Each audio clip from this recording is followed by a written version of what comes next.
care of. But now we're gonna go in our favorite spot with our favorite guy, Russell. What's up, bud? It's good. What are we talking about today? Today we're talking about the restock of our favorite knife, the Task.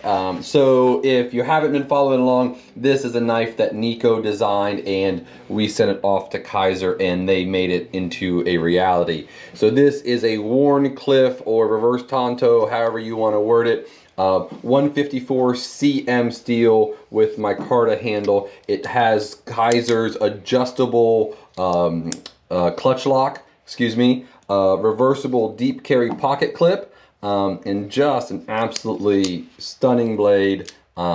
It works, my fingers don't. Nice cool swedge up here, just a little detail in it. Super pleased to have these back in stock. And so you know, the first production run of this knife has officially sold out. We don't know how many they made in the first production run. We had gotten 43 of them, and then we went to order another 50, and they were like, well, sorry, we only have 15. They will be restocked in May. So if you're looking for one, get one while you can, because there will be probably a lag where no one has one for at least a little while. April or May.